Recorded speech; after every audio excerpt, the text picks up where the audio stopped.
चंपकवन में भोलू खरगोश रहता था। वह बहुत ईमानदारता थी करके गुजारा करता था। उसकी आर्थिक स्थिति ठीक ठाक थी, जितना मिल जाता उसी में बसर कर लेता था। एक बार उसकी बूढ़ी माँ बीमार पड़ गई। बहुत इलाज करवाई। किसी ने उसे चंपकवन जाकर डॉक्टर मस्तराम भालू से इलाज करवाने की सलाह दी। वहां जाने को तैयार हो गया, पर अब तक इलाज करवाने में उसका सारा धन खर्च हो गया था। जंगल में जबरू हाथी रुपए उधार देने का काम करता। भोलू खरगोश जबरू के पास कर्ज लेने गया। उसने कर्ज देने के लिए जमानत देने के लिए कहा। अपने मित्र खरगोश के पास गया। उसने उसे अपनी परिस्थिति बताई और जमानत देने लिए कसम के और बोला, जबरू चाचा, भोलू मेरा मित्र है, उसे 2,000 रुपये उधार दे दो, वह ब्याज सहित चुका देगा। यदि ये नहीं चुकाएगा तो ये रुपये मैं चुकाऊंगा। इस तरह उसने भोलू की जमानत ले ली। जबरू से रुपये उधार लेकर भोलू अपनी माँ को चंपकवन ले गया।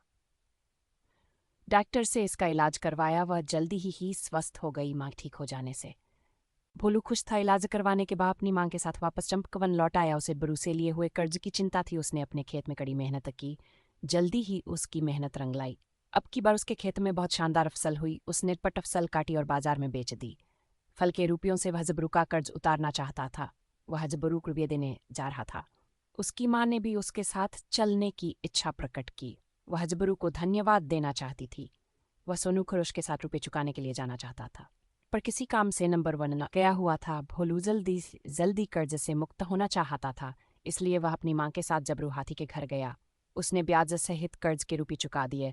भोलू की माँ ने जबरू को बहुत बहुत धन्यवाद दिया। इन बातों को कई दिन बीत गए। भोलू कर्ज चुकाकर निश्चिंत हो गया, पर कर्ज चुका देने की बात सोनू खरगोश को बताना भूल गया।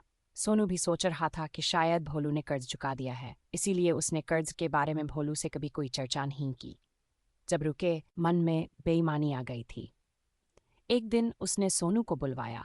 वह उससे बोला कि तुम्हारे मित्र भोलू ने अब तक उधार लिए हुए रुपए नहीं चुकाए हैं। तुम उसे रुपए चुकाने के लिए कहो। यदि उसने रुपए नहीं लौटाए तो मैं कर्ज तुमसे वसूल कर लूंगा। सोनू को चिंता हुई। वह दौड़ता हुआ भोलू के पास गया। उससे कर्ज न चुकाने की शिकायत की, मगर भोलू ने कहा कि वह बहुत पहले ही कर्ज उतार चुका है।